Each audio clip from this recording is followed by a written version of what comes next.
अस्सलाम वालेकुम दोस्तों। आज मैं आपको ज़ीरॉक्स 5775 जो कि मशीन है मेरे पास, ज़ीरॉक्स 5775, इसको पूछा था आपने कि एज ए प्रिंटर हम किस तरह इस्तेमाल कर सकते हैं और इसकी इंस्टॉलेशन का जो तरीका है वो बता दे। तो वो तरीका मैं आज आप लोगों को बताने चला हूँ। तो उसके लिए सबसे पहले आपको चाहिए एक टीसीपी केबल। टीसीपी केबल एक सादा सा नेटवर्किंग केबल होता है जिस पे हम दो कंप्यूटर्स को या दो से ज़्यादा जो कंप्यूटर्स होते हैं उनको हम एक दूसरे के साथ कनेक्ट कर सकते हैं। तो ये टीसीपी केबल हमें चाहिए ज़ीरॉक्स मशीन को एज ए प्रिंटर इस्तेमाल करने के लिए और उसको कंप्यूटर पे इंस्टॉल करने के लिए। तो ये जो केबल है इसको हम यहाँ ये इसका पोर्ट है, यहाँ पे ये हम लगा लेंगे, फिक्स कर लेंगे। ठीक है, उसके बाद हम आ जाएंगे ज़ीरॉक्स की सेटिंग पे। ज़ीरॉक्स की सेटिंग पे हम आ जाएंगे तो यहाँ से हम लॉगिन कर लेंगे। ठीक है, यहाँ से हम एडमिन दे देंगे, ADMIN एडमिन। ठीक है, यहाँ से हम ये नेक्स्ट कर लेंगे और फिर पासवर्ड डालेंगे। पासवर्ड है 1111। फोर टाइम 1 को प्रेस करना है, 4 टाइम 1 को प्रेस करना है। यहाँ से भी हम प्रेस कर सकते हैं ये 1 का ये एक का बटन जो है, यहाँ से भी हम प्रेस कर सकते हैं और यहाँ से भी ये 1 1 2 3 4। ठीक है, अब यहाँ से डन कर ले। डन हो गया ये। ठीक है, मशीन लॉगिन हो गया। अब हम मशीन स्टेटस में आ जाएंगे। मशीन स्टेटस में आ गए। ठीक है, यहाँ पे नेटवर्क सेटिंग में आ जाते हैं। नेटवर्क सेटिंग थोड़ा सा टाइम लेता है तो हमें इंतज़ार करना पड़ेगा। ये अच्छा, नेटवर्क सेटिंग में हम आ गए। ठीक है, अब नेटवर्क सेटअप यहाँ पे जो फोल्डर बना है यहाँ पे चले जाएंगे। यहाँ से हम आ जाएंगे TCP/IP में। TCP/IP यहाँ। ठीक है, TCP/IP सेटिंग में हम आ जाएंगे। इसके बाद TCP/IP सेटिंग में आ गए। अच्छा, पहले हम ऑटोमेटिक एड्रेसिंग, ये यहाँ से ऑटोमेटिकली जो IP है जब मशीन बार बार रिस्टार्ट होता है और ये नेटवर्क के ऊपर कनेक्ट होता है तो ये DCP मोड में होगा, तो ये ऑटोमेटिकली IP एड्रेस को लेगा। लेकिन हमें यहाँ फिर मसला ये आता है कि जब भी मशीन रिस्टार्ट हो जाती है तो इसकी IP चेंज हो जाती हैं, तो फिर कंप्यूटर पे दोबारा इंस्टॉल करना पड़ता है। तो उसके लिए हमें क्या करना होगा, ये होगा DCP पे। यहाँ पे ये DCP पे होगा तो इसे DCP को हमें डिसेबल करना होगा। ये डिसेबल कर दिया हमने, सेव। ठीक है, फिर इसके बाद हम आ जाते हैं IP एड्रेस या होस्ट नेम। यहाँ IP एड्रेस में आ गए हम। ठीक है, तो यहाँ से हम अपनी जो IP है वो डाल देंगे, जिस तरह मैंने डाला है 192.168.10.10। ठीक है, तो यहाँ ये IP एड्रेस हम डाल देंगे। ठीक है, और सेव कर लेंगे यहाँ से। ठीक है, यहाँ सबनेट एंड गेटवे पे हम आ जाएंगे तो यहाँ 192.168.10.1 ये IP गेटवे है और सबनेट मास्क जो है वो 255.255.255.0। ये सबनेट मास्क अगर देख रही हैं ये शायद के पहले से मौजूद होगा इस तरह। अगर नहीं होगा तो फिर आपने ये डालना है। ठीक है, और सेव कर लेंगे। ठीक है, उसके बाद यहाँ से हम क्लोज कर देते हैं, लॉग आउट। सॉरी, अच्छा, ये बैक आ गए हम। ठीक है, फिर यहाँ पे हम आ जाएंगे ऑनलाइन ऑफलाइन में। ऑनलाइन ऑफलाइन ये होगा ऑफलाइन। ठीक है, तो ऑफलाइन ये जो ऑफलाइन होगा तो इसे हम क्या कर देंगे, ऑनलाइन कर लेंगे।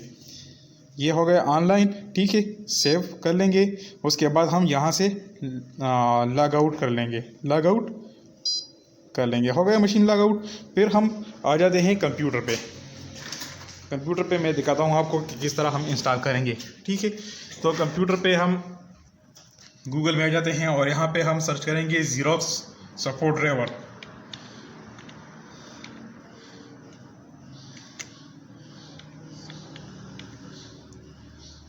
ज़ीरॉक्स 5775 ड्राइवर, यहाँ पे हम आ गए। ठीक है, अच्छा, ये जो सबसे पहले जो ऊपर दिया गया है तो यहाँ से हम अपनी जो इसकी मशीन की सॉफ्टवेयर है वो डाउनलोड करेंगे। तो यहाँ पे मैंने प्रेस कर दिया। मेरा इंटरनेट थोड़ा सा स्लो है तो टाइम लेगा थोड़ा सा। ये यहाँ पे हम आ गए, ठीक है। तो यहाँ पे सबसे पहले हम क्या कर लेंगे, अपना जो ऑपरेटिंग सिस्टम है वो सेलेक्ट कर लेंगे। यहाँ से ऑपरेटिंग सिस्टम अपना जो आपकी विंडो है वो सेलेक्ट कर लेंगे। तो मेरे पास जो है विंडो 7 है, ठीक है। मैंने विंडो 7 सेलेक्ट कर ली। फिर यहाँ पे हम आ जाएंगे, ठीक है। यहाँ पे आ जाएंगे तो ये PSL6 ड्राइवर, PSL6, ये थोड़ा सा करीब, ये PSL6 हूँ। अच्छा, यहाँ से हम ये PSL6 पे क्लिक करते हैं। हमें ये ड्राइवर चाहिए, ठीक है। ये हो गया, ये इसकी जो है लाइसेंस एग्रीमेंट है। तो ठीक है, यहाँ पे आप एक्सेप्ट कर लेंगे।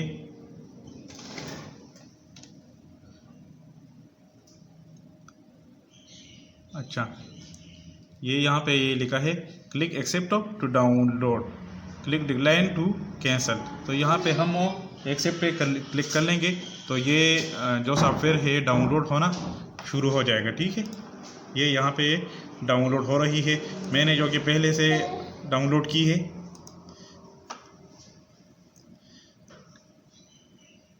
तो अभी मैं आपको इसे इंस्टॉल करने का तरीका सिखाता हूँ कि किस तरह हम इसे इंस्टॉल करेंगे।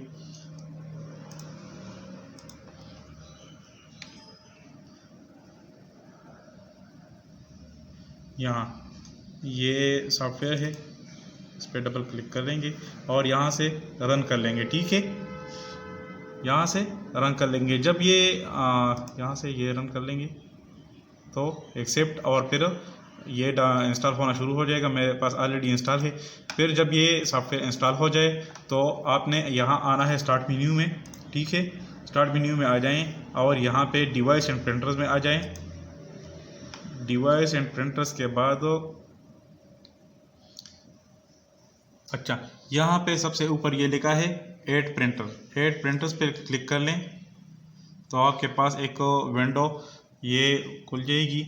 यहाँ पे आपने ऐड नेटवर्क वायरलेस और ब्लूटूथ प्रिंटर, तो यहाँ पे क्लिक करना है, ठीक है। सॉफ्टवेयर ऑलरेडी इंस्टॉल हो चुकी है तो आपके पास ये लिस्ट आ जाएगा, ठीक है। अगर लिस्ट में ये नहीं आ रहा, ये ज़ेरॉक्स वर्क सेंटर 5775 जो कि मेरा प्रिंटर है, ये मेरे पास आ गया। वही IP जो मैंने वहाँ पे दी थी वो यहाँ पे आ गई, ये डिटेक्ट हो गई ऑलरेडी, ठीक है। यहाँ से नेक्स्ट कर लेंगे और प्रिंटर इंस्टॉल हो जाएगा। अगर यहाँ पे नहीं आ रहा तो फिर आपने यहाँ पे क्लिक करना है, the printer that I want is not listed, तो यहाँ पे क्लिक करना है, ठीक है। यहाँ पे ये है add a printer using a TCP/IP address और होस्ट नेम, नेक्स्ट करना है, ठीक है। यहाँ पे आपने जो आपका प्रिंटर है तो उसकी IP एड्रेस, जो कि मेरा IP एड्रेस है 192.168.10.10, ठीक है। ये यहाँ पे ये फिर लिखना है मैनुअली और यहाँ से नेक्स्ट कर लें तो हो जाएगा। अच्छा, ये और प्रिंटर यहाँ पे आपका दिखाई देगा, यहाँ पे प्रिंटर आ जाएगा आपका।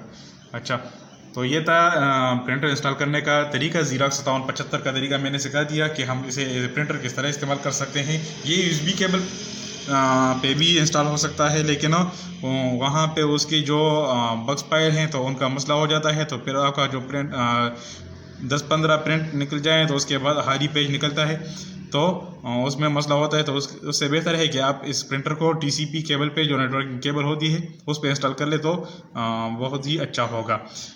ये इंस्टॉल करने का तरीका था जो मैंने बता दिया। अपनी दुआ में याद रखिए। शुक्रिया।